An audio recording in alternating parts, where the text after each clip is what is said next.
This is the story of an epic adventure. A story of cosmic curiosity, courage, and perseverance. The story of how Europe went south to explore the stars.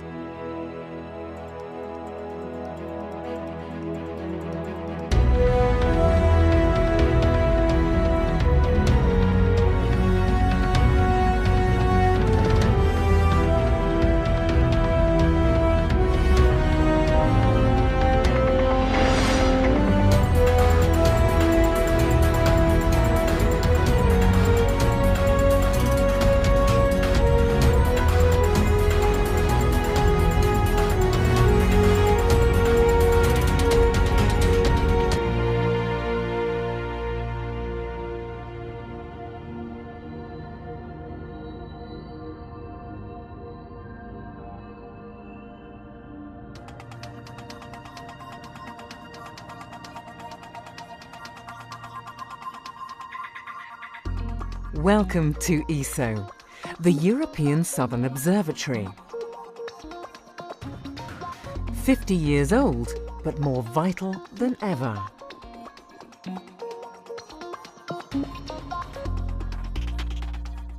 ESO is Europe's portal to the stars. Here, astronomers from 15 countries join forces to unravel the secrets of the universe. How? By building the largest telescopes on Earth, designing sensitive cameras and instruments, scrutinizing the heavens. Their work has looked at objects near and far, from comets traversing the solar system to distant galaxies at the very edge of space and time, giving us fresh insights and an unprecedented view of the universe.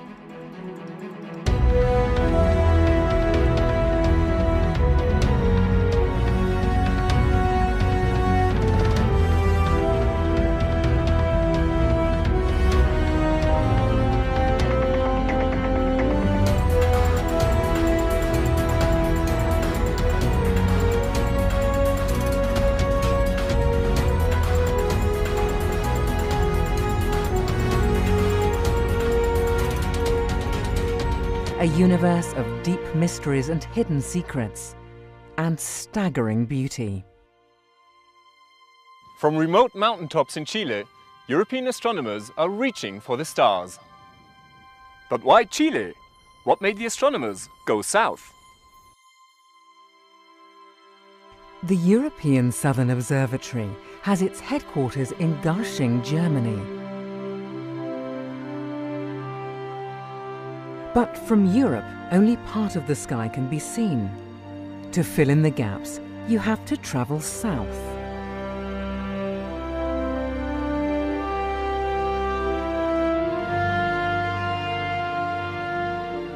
For many centuries, maps of the southern sky showed extensive blank areas, the terra incognita of the heavens. 1595. For the first time, Dutch traders set sail to the East Indies.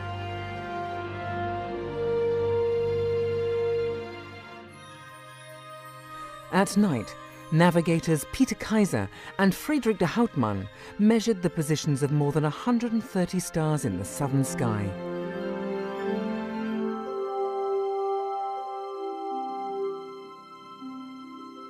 Soon, celestial globes and maps showed 12 new constellations, none of which had ever been seen before by any European.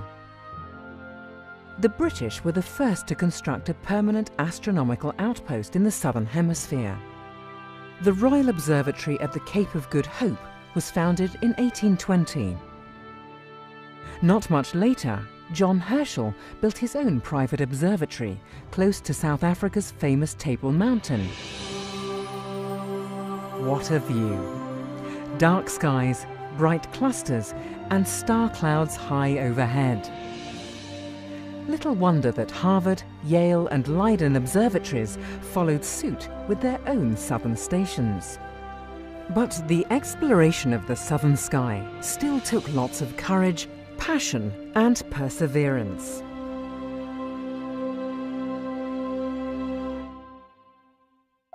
Until 50 years ago, almost all major telescopes were located north of the equator. So why is the southern sky so important? Well, first of all, because it was largely uncharted territory. You just can't see the whole sky from Europe.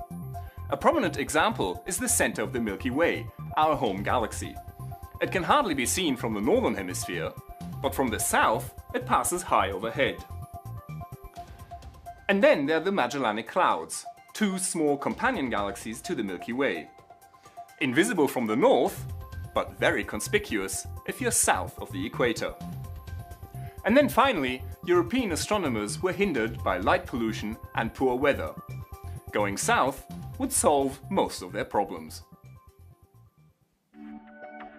A scenic boat trip in the Netherlands, June 1953.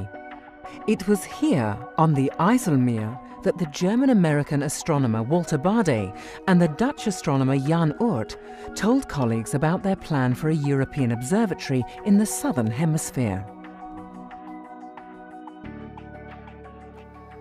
Individually, no one European country could compete with the United States.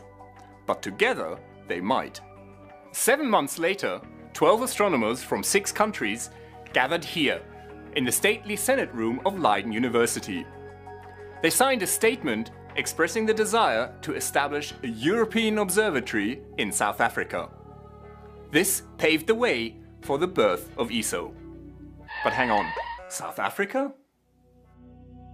Well, it made sense, of course. South Africa already had the Cape Observatory and, after 1909, the Transvaal Observatory in Johannesburg.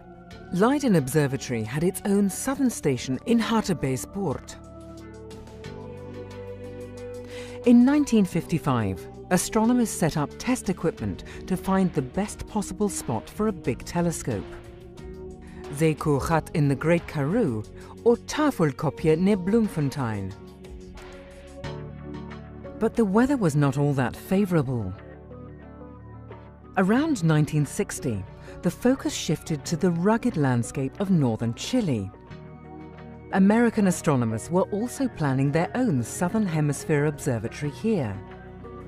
Harsh horseback expeditions revealed much better conditions than in South Africa. In 1963, the die was cast. Chile it would be. 6 months later, Cerro La Silla was picked as the future site of the European Southern Observatory. ESO was no longer a distant dream.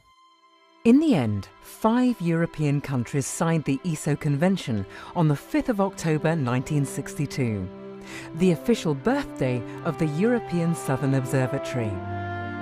Belgium, Germany, France, the Netherlands and Sweden were firmly committed to jointly reach for the southern stars. La Silla and its surroundings were bought from the Chilean government. A road was built in the middle of nowhere. ESO's first telescope took shape at a steel company in Rotterdam. And in December 1966, the European Southern Observatory opened its first eye on the sky. Europe had embarked on a grand voyage of cosmic discovery.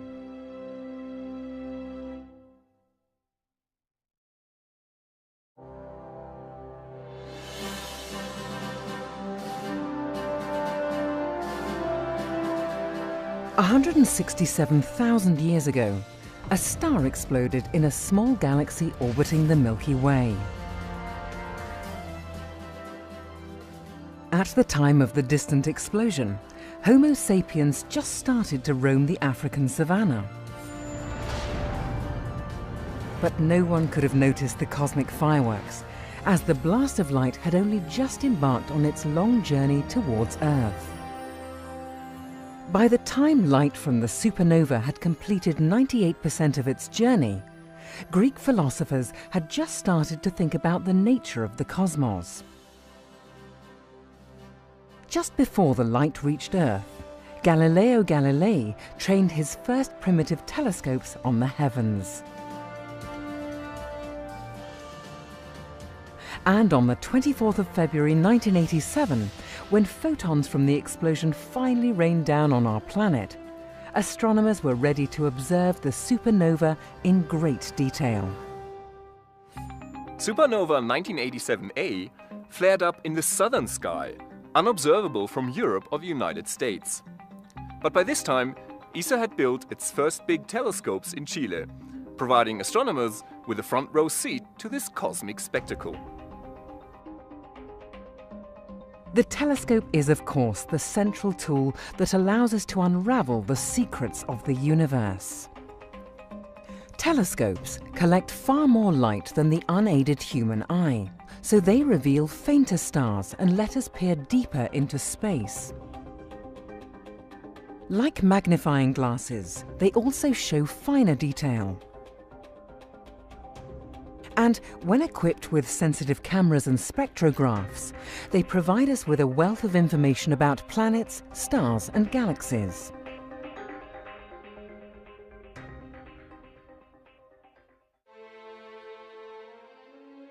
ESO's first telescopes on La Silla were a mixed bunch. They ranged from small national instruments to large astrographs and wide-field cameras.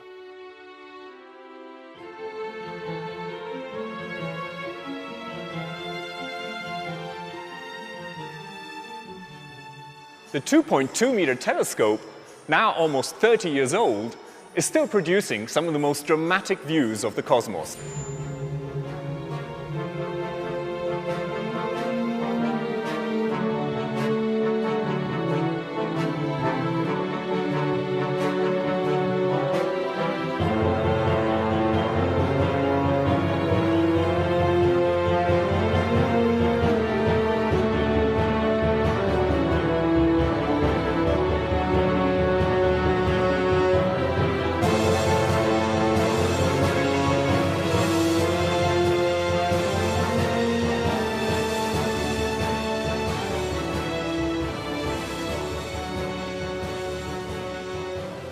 At the highest point of Cerro La Silla lies the biggest achievement of ESO's early years, the 3.6-meter telescope.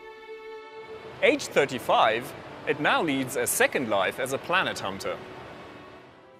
Also, Swedish astronomers built a shiny dish 15 meters across to study microwaves from cool cosmic clouds. Together, these telescopes have helped to unveil the universe in which we live.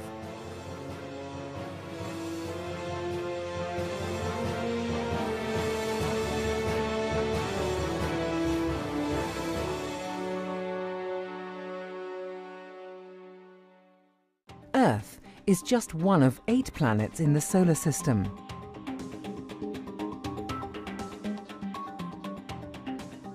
From tiny Mercury to giant Jupiter, these rocky spheres and gaseous balls are the leftovers from the formation of the Sun.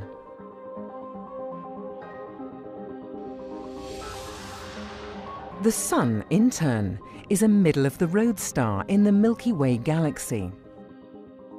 One pinprick of light amidst hundreds of billions of similar stars, as well as bloated red giants, imploded white dwarfs, and rapidly spinning neutron stars.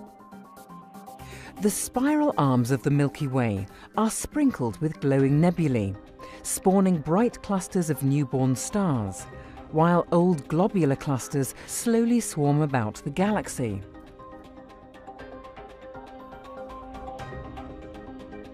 And the Milky Way is just one of countless galaxies in a vast universe, which has been expanding ever since the Big Bang, almost 14 billion years ago.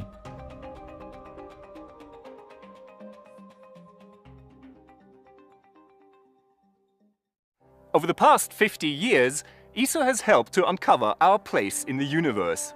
And by looking up, we have also discovered our own origins. We are part of the big cosmic story. Without stars, we wouldn't be here. The universe started out with hydrogen and helium, the 2 lightest elements. But stars are nuclear ovens, turning light elements into heavier ones. and supernovae like 1987A seed the universe with the products of this stellar alchemy. When the solar system formed some 4.6 billion years ago, it contained trace amounts of these heavier elements, metals and silicates, but also carbon and oxygen.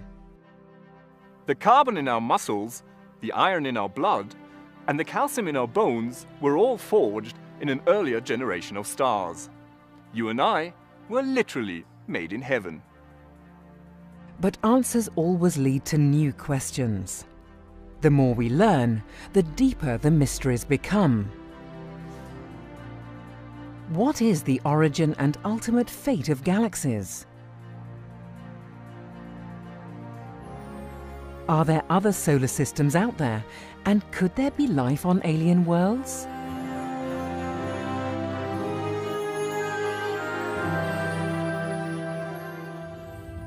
And what lurks in the dark heart of our Milky Way galaxy?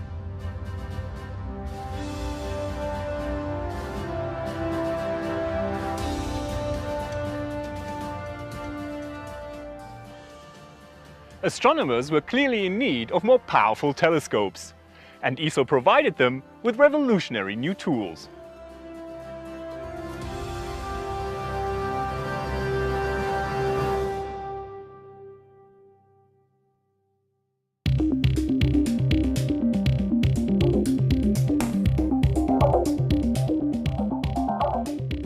Bigger is better, at least when it comes to telescope mirrors. But larger mirrors have to be thick so that they don't deform under their own weight. And really large mirrors deform anyway, no matter how thick and heavy they are.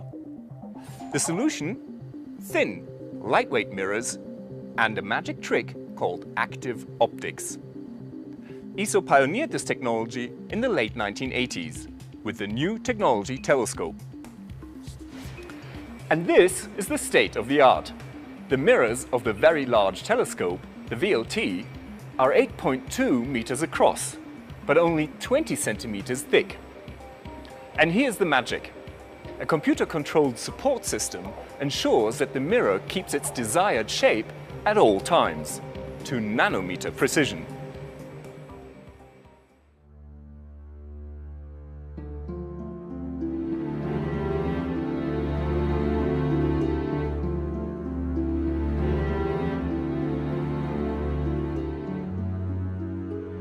The VLT is ESO's flagship facility.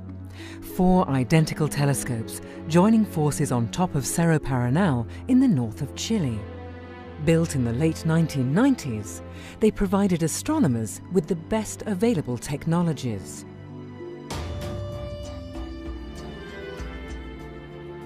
In the middle of the Atacama Desert, ESO created an astronomer's paradise.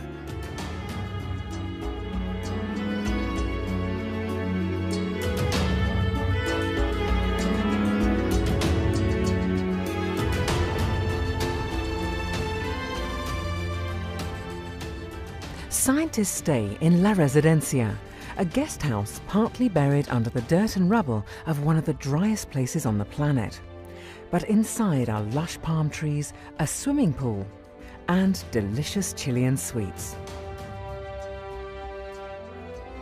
Of course, the unique selling point of the Very Large Telescope is not its swimming pool, but its unequaled view of the universe.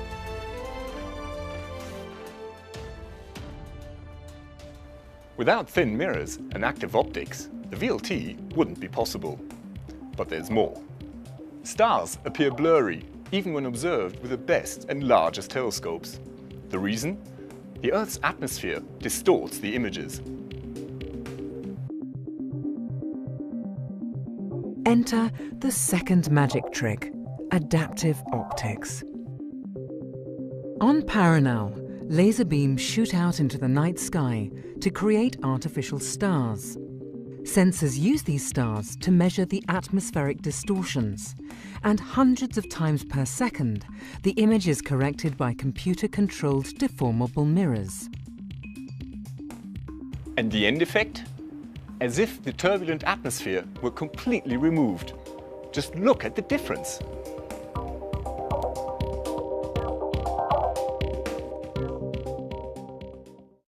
The Milky Way is a giant spiral galaxy, and at its core, 27,000 light-years away, lies a mystery that ESO's Very Large Telescope helped to unravel.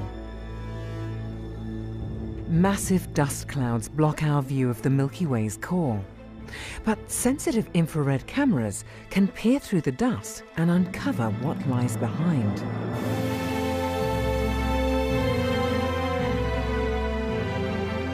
Assisted by adaptive optics, they reveal dozens of red giant stars. And over the years, these stars are seen to move. They orbit an invisible object at the very center of the Milky Way. Judging from the stellar motions, the invisible object must be extremely massive. A monstrous black hole weighing in at 4.3 million times the mass of our Sun. Astronomers have even observed energetic flares from gas clouds falling into the black hole, all exposed by the sheer power of adaptive optics. So thin mirrors and active optics make it possible to build giant telescopes. And the adaptive optics take care of the atmospheric turbulence, providing us with extremely sharp images. But we're not done yet with our magic tricks. There's a third one, and it's called interferometry. The VLT consists of 4 telescopes. Together, they can act as a virtual telescope measuring 130 meters across. Light collected by the individual telescopes is channeled through tunnels and brought together in an underground laboratory. Here, the light waves are combined using laser metrology and intricate delay lines.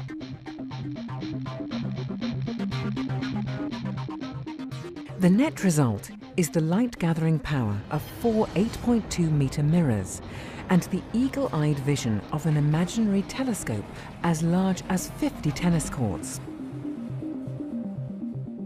4 auxiliary telescopes give the network more flexibility. They may appear tiny next to the 4 giants, yet they sport mirrors 1.8 meters across. That's bigger than the largest telescope in the world just 100 years ago. Optical interferometry is something of a miracle. Starlight magic wielded in the desert. And the results are impressive. The Very Large Telescope interferometer reveals 50 times more detail than the Hubble telescope. For instance, it gave us a close-up of a vampire double star. One star is stealing material from its companion. Irregular puffs of stardust have been detected around Betelgeuse, a stellar giant about to go supernova. And in dusty disks surrounding newborn stars, astronomers have found the raw material of future Earth-like worlds. The Very Large Telescope is mankind's sharpest eye on the sky. But astronomers have other means to expand their horizons and broaden their views.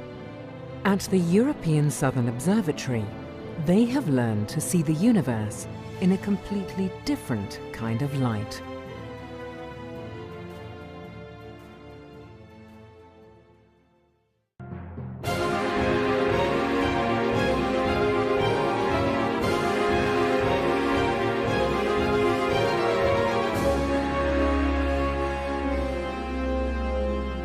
Great music, isn't it?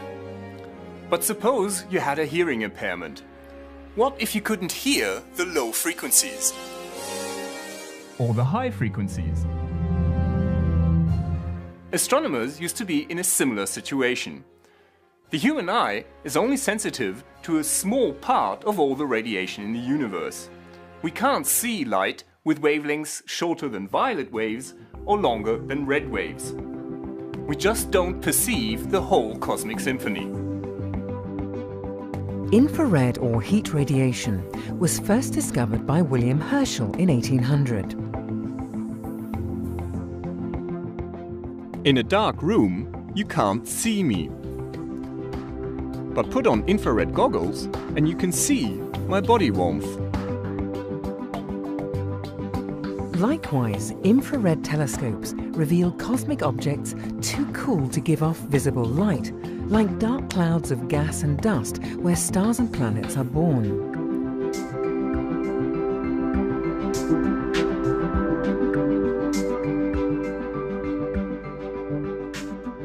For decades, ESO astronomers have been keen to explore the universe at infrared wavelengths.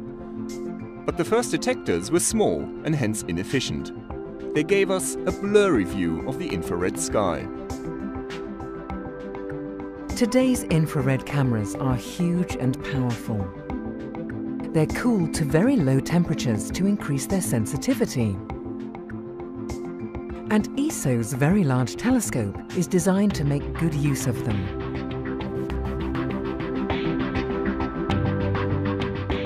In fact, some of its technological tricks like interferometry only work in the infrared. We've broadened our view to reveal the universe in a new light. This dark blob is a cloud of cosmic dust. It blots out the stars in the background. But in the infrared, we can look straight through the dust. And here's the Orion Nebula, a stellar nursery. Most of the newborn baby stars are hidden by dust clouds. Again, infrared comes to the rescue, revealing stars in the making.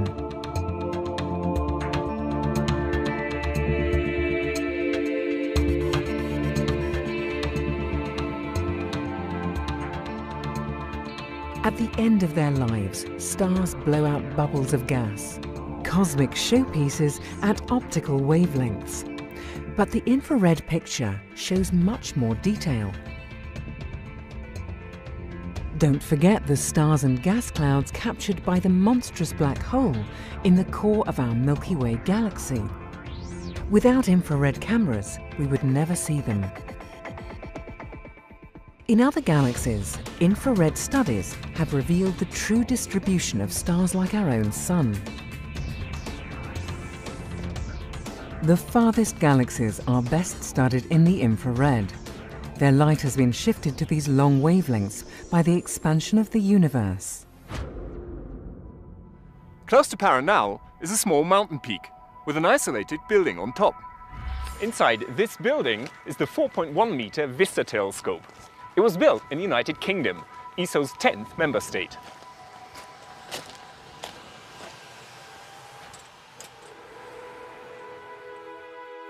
For now, Vista only does infrared. It uses a giant camera weighing as much as a pickup truck. And yes, Vista offers unprecedented vistas of the infrared universe. ESO has been doing optical astronomy since its birth 50 years ago. And infrared astronomy for about 30 years.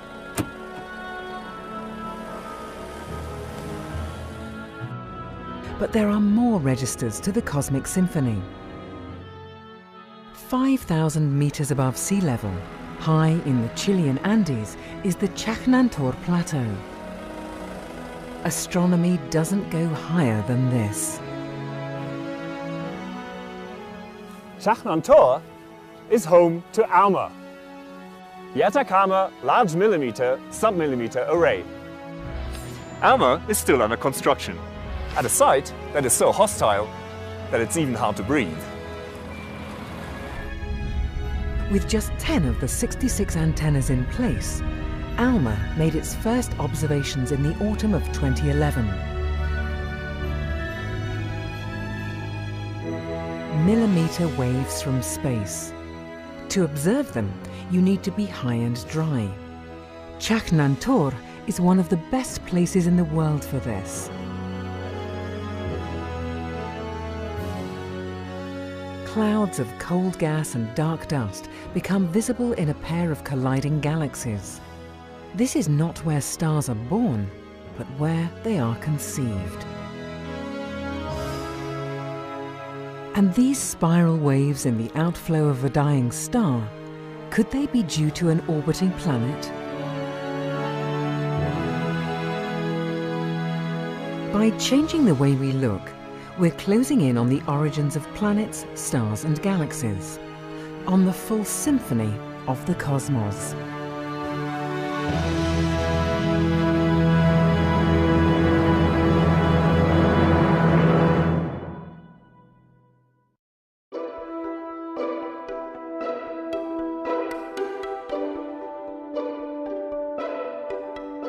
Stéphane Guizard loves the stars.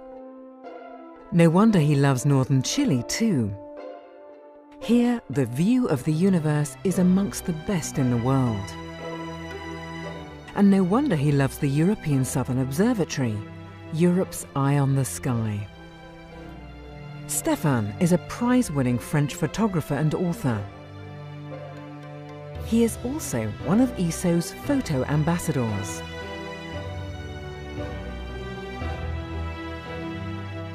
In breathtaking pictures, he captures the solitude of the Atacama Desert, the high-tech perfection of giant telescopes, and the magnificence of the night sky.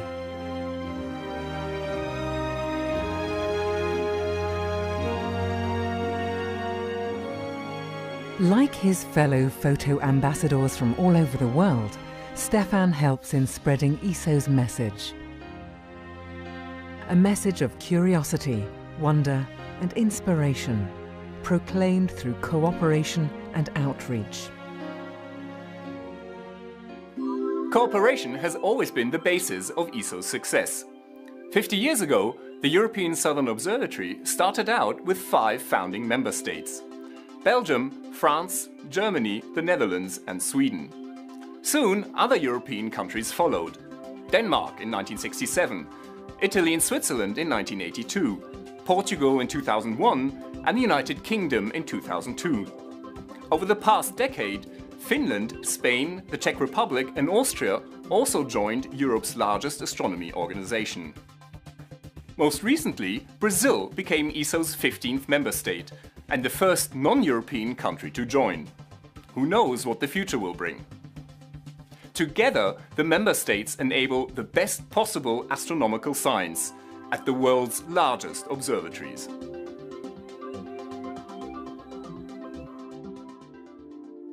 It's good for their economies too.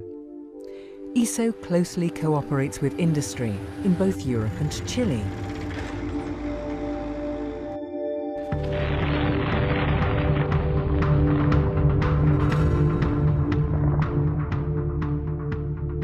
Access roads had to be constructed.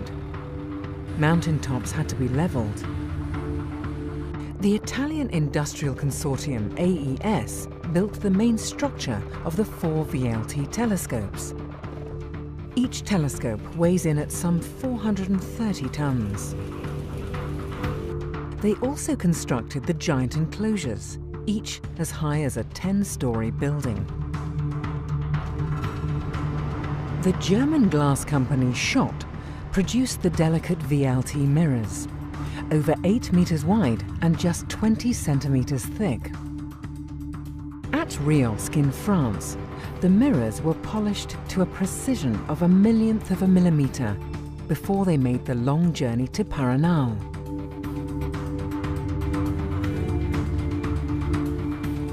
Meanwhile, universities and research institutes across Europe developed sensitive cameras and spectrometers.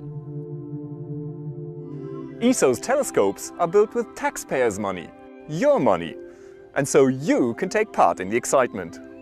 For example, ESO's website is a rich source of astronomical information, including thousands of beautiful pictures and videos.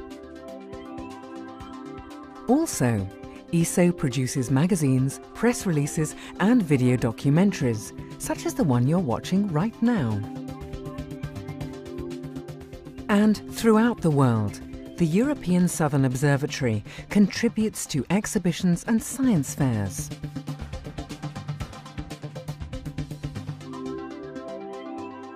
countless ways to participate in the discovery of the cosmos.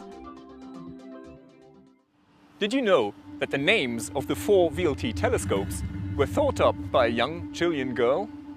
17-year-old José Albanés Castilla suggested the names Antu, Cuyen, Melipal and Yepun, meaning Sun, Moon, Southern Cross and Venus in the Mapuche language. Involving school children and students like Horsey is important. That's where ESO's educational activities come in, like student exercises and school lectures. When the planet Venus passed in front of the Sun in 2004, a special program was aimed at European students and teachers.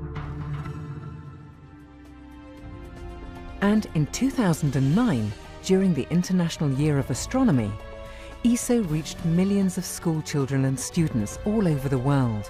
After all, today's children are tomorrow's astronomers.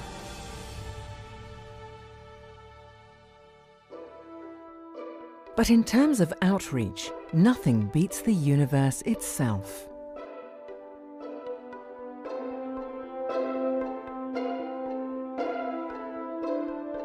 Astronomy is a visual science. Images of galaxies, star clusters, and stellar nurseries fire our imagination.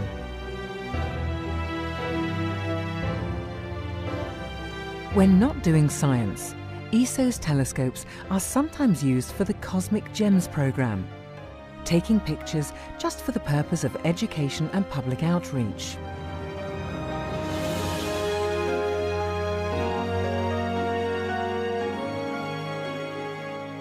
After all, a picture is worth 1,000 words. The general public can even take part in creating these staggering images through the Hidden Treasures competitions. Russian astronomy enthusiast Igor Chekalin won the competition in 2010. His marvelous images are based on real science data.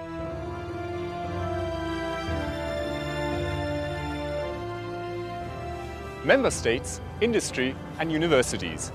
By cooperating on all possible levels, ESO has become one of the most successful astronomy organizations in the world. And through its engagement with the public, you are invited to join the adventure. The universe is yours to discover.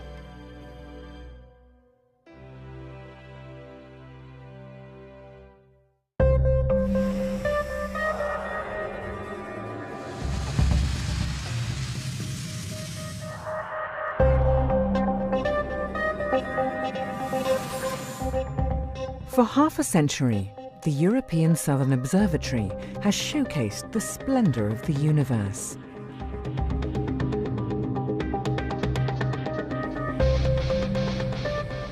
Starlight rains down on the Earth. Giant telescopes catch the cosmic photons and feed them to state-of-the-art cameras and spectrographs.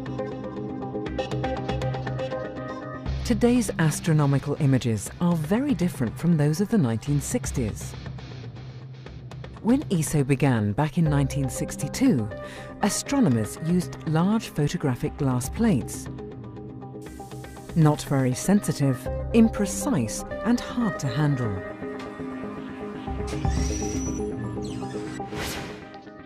What a difference today's electronic detectors have made. They catch almost every photon. The images are available instantaneously, and, most importantly, they can be processed and analysed by computer software. Astronomy has truly become a digital science.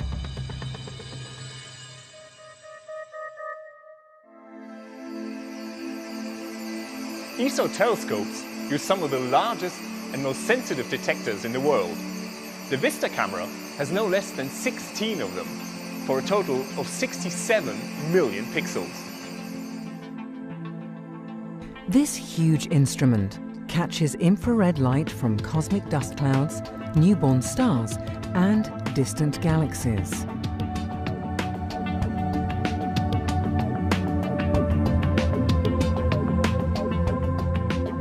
Liquid helium keeps the detectors at -269 degrees. Vista takes an inventory of the southern sky, like an explorer surveying an unknown continent.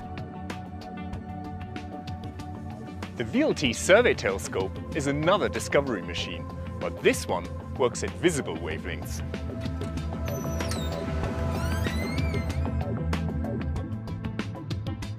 Its camera, called Omega Cam, is even larger. 32 CCDs team up to produce spectacular images with a mind-boggling 268 million pixels. The field of view is 1 square degree, 4 times as large as the full moon. Omega Cam generates 50 gigabytes of data every night. And these are just gorgeous gigabytes. Survey telescopes like Vista and the VST also mine the sky for rare and interesting objects. Astronomers then use the sheer power of the VLT to study these objects in exquisite detail. Each of the VLT's 4 telescopes has its own set of unique instruments, each with its own particular strengths. Without these instruments, ESO's giant eye on the sky would be, well, blind. They have fanciful names like Isaac, Flames, Hawkeye, and Symphony. Giant high-tech machines, each the size of a small car. Their purpose? To record the cosmic photons and recover every possible bit of information. All of the instruments are unique, but some are a little more special than others. For example, Mako here and Symphony use the VLT's adaptive optics system. Lasers produce artificial stars that help astronomers to correct for atmospheric blurring.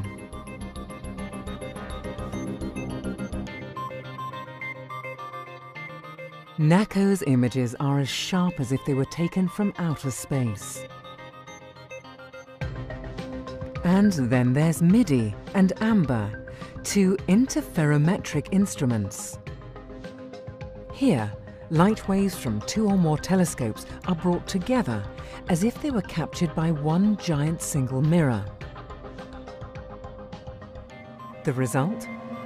The sharpest views you can imagine. But astronomy is not only about taking images. If you're after the details, you have to dissect the starlight and study its composition. Spectroscopy is one of astronomy's most powerful tools.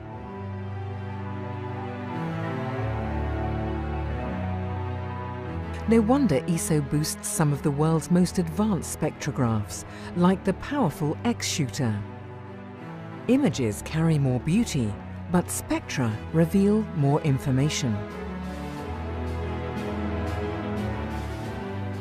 Composition, motions, ages.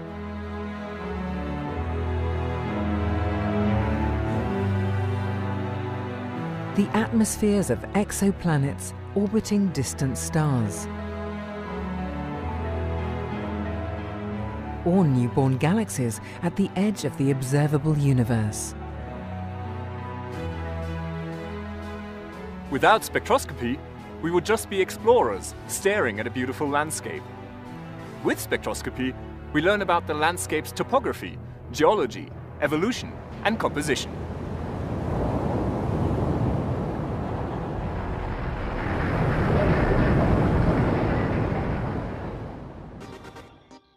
And there's one more thing.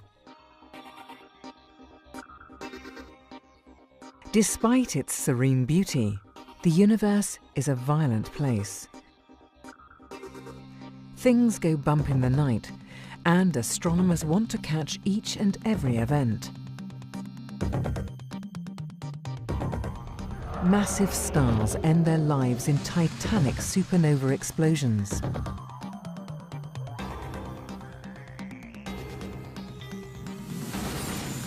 Some cosmic detonations are so powerful that they briefly outshine their parent galaxy, flooding intergalactic space with invisible high-energy gamma rays.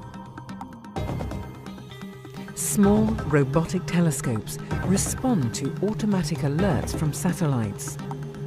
Within seconds, they swing into position to study the aftermaths of these explosions. Other roboscopes focus on less dramatic events, such as distant planets that pass in front of their mother stars. The cosmos is in a constant state of flux.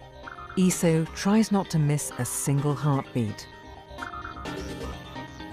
Cosmology is the study of the universe as a whole, its structure, evolution, and origin.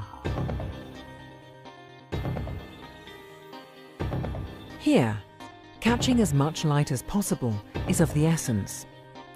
These galaxies are so far away that only a handful of photons reach the Earth. But these photons hold clues to the cosmic past. They have travelled for billions of years. They paint a picture of the early days of the universe.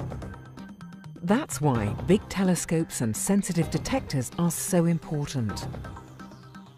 Over the past 50 years, ESO telescopes have revealed some of the most distant galaxies and quasars ever observed.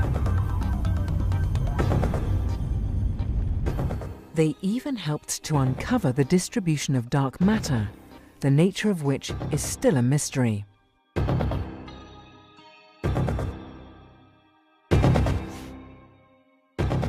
Who knows what the next 50 years will bring?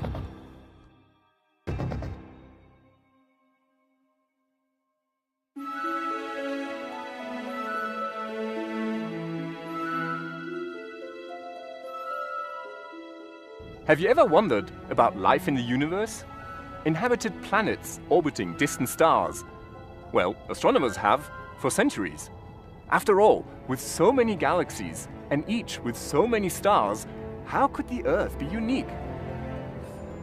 In 1995, Swiss astronomers Michel Mayor and Didier Queloz were the first to discover an exoplanet orbiting a normal star. Since then, planet hunters have found many hundreds of alien worlds, large and small, hot and cold, and in a wide variety of orbits. Now, we're on the brink of discovering Earth's twin sisters. And in the future, a planet with life. The holy grail of astrobiologists.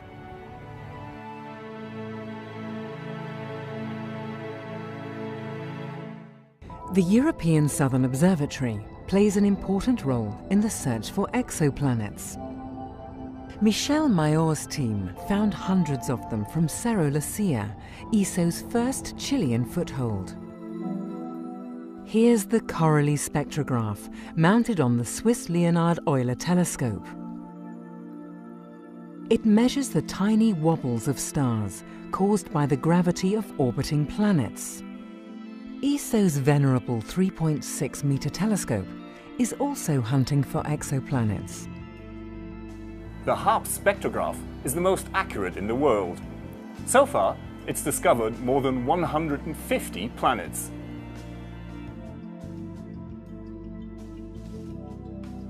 Its biggest trophy, a rich system containing at least 5 and maybe as many as 7 alien worlds.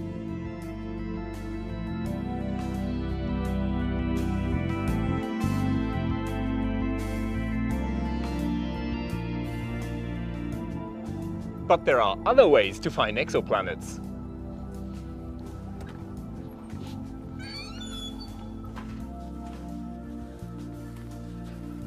In 2006, the 1.5-meter Danish telescope helped to discover a distant planet that is just 5 times more massive than the Earth. The trick? Gravitational microlensing. The planet and its parent star passed in front of a brighter star in the background, magnifying its image. And in some cases, you can even capture exoplanets on camera. In 2004, NACO, the adaptive optics camera on the Very Large Telescope, took the first image ever of an exoplanet. The red dot in this image is a giant planet orbiting a brown dwarf star. In 2010, NACO went one step further. This star is 130 light-years away from Earth. It is younger and brighter than the Sun, and 4 planets circle around it in wide orbits. NACO's eagle-eyed vision made it possible to measure the light of planet C, a gas giant 10 times more massive than Jupiter. Despite the glare of the parent star, the feeble light of the planet could be stretched out into a spectrum, revealing details about the atmosphere. Today, many exoplanets are discovered when they transit across their parent stars. If we happen to see the planet's orbit edge on, it will pass in front of its star every cycle. Thus, tiny regular brightness dips in the light of a star betray the existence of an orbiting planet. The TRAPPIST telescope at Lucia will help search for these elusive transits. Meanwhile, the Very Large Telescope has studied a transiting planet in exquisite detail. Meet GJ1214b, a super-Earth 2.6 times larger than our home planet. During transits, the planet's atmosphere partly absorbs the light of the parent star. ESO's sensitive force spectrograph revealed that GJ1214b might well be a hot and steamy sauna world. Gas giants and sauna worlds are inhospitable to life, but the hunt is not over yet. Soon, the new SPHERE instrument will be installed at the VLT. SPHERE will be able to spot faint planets in the glare of their host stars. In 2016, the espresso spectrograph will arrive at the VLT and greatly surpass the current HARPS instrument. And ESO's extremely large telescope, once completed, may well find evidence for alien biospheres.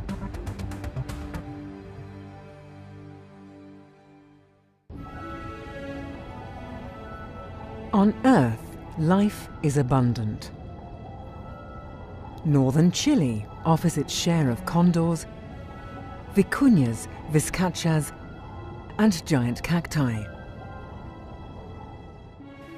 Even the arid soil of the Atacama Desert teems with hardy microbes. We've found the building blocks of life in interstellar space. We've learned that planets are abundant. Billions of years ago, comets brought water and organic molecules to Earth. Wouldn't we expect the same thing to happen elsewhere?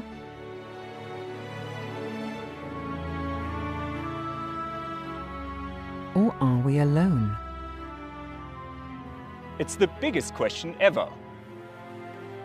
And the answer is almost within reach.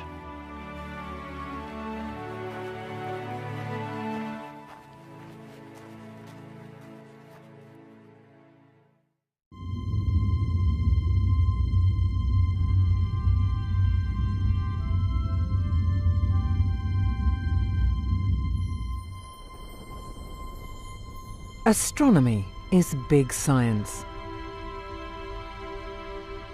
It's a vast universe out there, and the exploration of the cosmos requires huge instruments.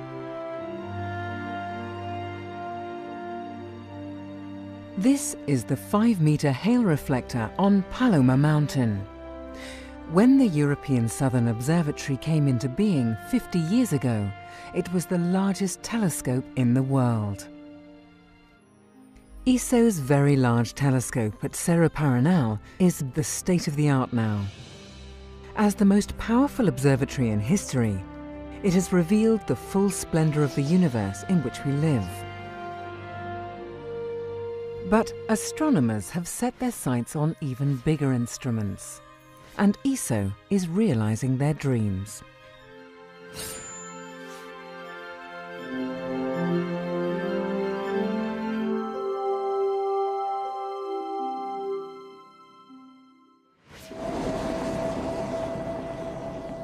San Pedro de Atacama. Tucked amidst breathtaking scenery and natural wonders, this picturesque town is home to indigenous Atacameños and adventurous backpackers alike. And ESO astronomers and technicians.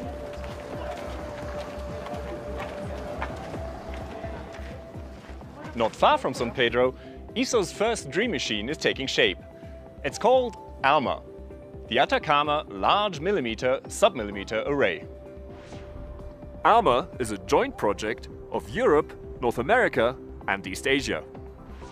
It operates like a giant zoom lens. Close together, the 66 antennas provide a wide-angle view, but spread apart, they reveal much finer detail over a smaller area of sky. At submillimeter wavelengths, ALMA sees the universe in a different light. But what will it reveal?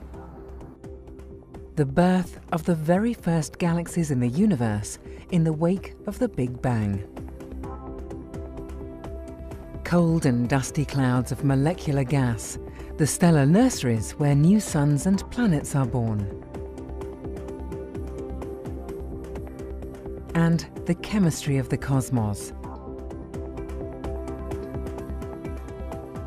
ALMA will track down organic molecules, the building blocks of life. Construction of the ALMA antennas is in full swing. Two giant transporters, called Otto and Lore, take the completed antennas up to the Chajnantor Plateau.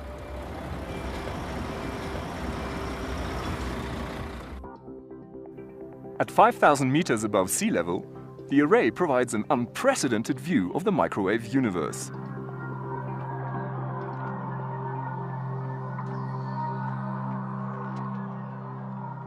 While ALMA is nearly completed, ESO's next dream machine is still a few years away. See that mountain over there? That's Cerro Amazonas. Not far from Paranal, it will be home to the largest telescope in the history of mankind. Meet the European Extremely Large Telescope, the world's biggest eye on the sky.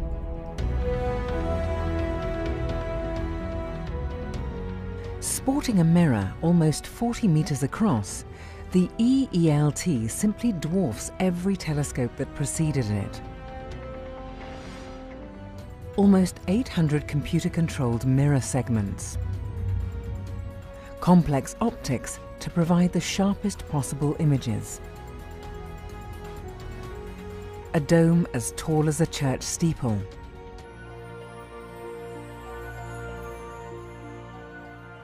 The EELT is an exercise in superlatives.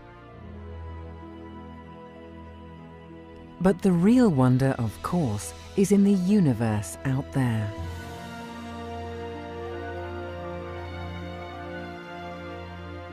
The EELT will reveal planets orbiting other stars. Its spectrographs will sniff the atmosphere of these alien worlds, looking for biosignatures. Further away, the EELT will study individual stars in other galaxies. It's like meeting the inhabitants of neighboring cities for the first time. Working as a cosmic time machine, the giant telescope lets us look back billions of years to learn how everything began. And it may solve the riddle of the accelerating universe, the mysterious fact that galaxies are pushed away from each other faster and faster.